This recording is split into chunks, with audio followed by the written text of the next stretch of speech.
الشركة الوحيدة المصرية في فرنسا للجبس البلدي. السلام عليكم جميعا. دلوقتي احنا داخل مبنى تبع الأمن القومي في فرنسا، والرجالة اللي شغالين دول من مصر وتحيا مصر، والشركة اللي شغالة هنا في البنتيرة اللي هو النقاشة يعني مصرية، والشركة برضو اللي شغالة هنا في الجبس البلدي شركة مصرية.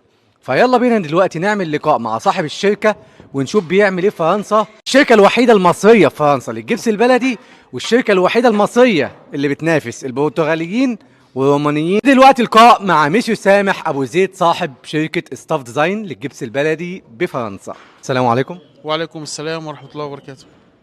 اولا عاوز اتعرف بحضرتك وبشركتك وبتعمل ايه في فرنسا، واللي انا سمعته ان حضرتك الشركة المصرية الوحيدة للجبس البلدي في فرنسا اللي بتنافس البرتغاليين والرومانيين، هل ده حقيقي؟ واشرح لنا انت بتعمل ايه هنا وايه المبنى ده. المكان ده خاص، احنا ما نقدرش نقول احنا شغالين فين. لكن بيهمنا ان احنا لما بنخلص الشغل بيهمنا ان احنا ناخد شهادة ان شركتنا اشتغلت في المكان ده. دي اهم من اي حاجة، دي بنعتمد عليها.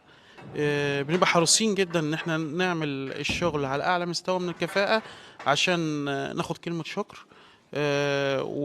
ونكون مستمرين في العمل مع الشركة او الكليون. كل ما بنظهر شغلنا بأداء كويس طبعا، بتكنيك كويس، كل ما بنطور من نفسنا كل ما بنوصل لأعلى وأعلى، ونبقى في المنافسة دايما على طول. وحضرتك بقى بتعمل ايه؟ اشرح لي ايه الشغل دوت، وهل الشغل ده موجود في مصر ولا لا؟ وطبعا العماله اللي معاك كلها مصريه. اشرح لي شغلك بتعمل ايه نبذه بسيطه كده. شغل أول ما بتخش المكان بتبص عليه كويس وتاخد الخرايط بتاعته، أهم حاجة الخرايط طبعا. لما بتكون بتتعامل مع مهندس